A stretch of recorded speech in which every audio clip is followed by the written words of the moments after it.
sit alone and watch a clock tick. I don't wanna stare at the moon, become romantic. I don't wanna sit alone and watch a clock tick. I don't wanna stare at the moon, become romantic. All I need is something new in my life. All I need is something new in my life. All I need is something new in my life. All I need is something new.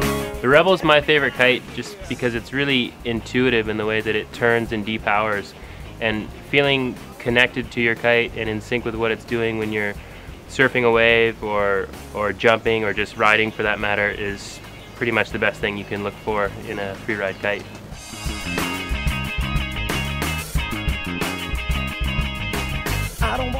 We knew we wanted to make the Rebel really smooth so that it doesn't luff and doesn't flutter very much.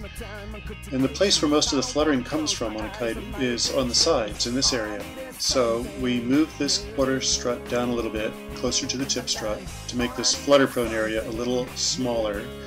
And we flattened out the canopy in the area with some fairly subtle seam shaping that makes this area a lot less fluttery and less prone to luffing, which as a result makes the kite turn more smoothly, handle gusts more smoothly, and makes the bar feel steadier so that it's not shaking every time you sheet out. I guess I could make a car analogy here. You know the road is rough and wind noise is loud, but you don't really feel it inside an expensive, well-built car. And the same thing with kites. If the kite's really well designed and built, you don't feel the impact of changes in the wind and you don't feel the fluttering and luffing so much.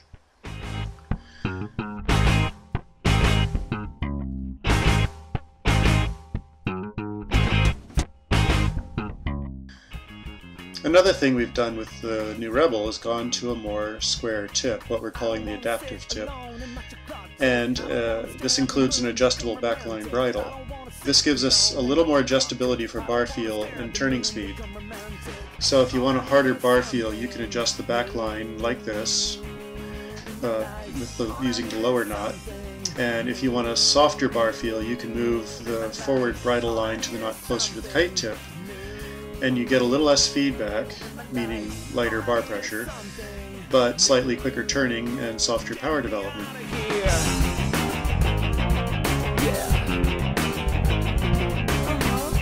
I think pro riders in general usually like the harder sheeting force setting just because it allows you to feel more connected to the kite, whereas free riders usually enjoy the softer sheeting force setting just because it's a bit more comfortable. I don't want to waste my time on contradictions. I don't want to close my eyes. The fifth element system is the safest system in kite surfing. It allows me to launch in some super sketchy places where I would never launch with 4 lines. In my life, all I need is something new. In my life, all I need is something new.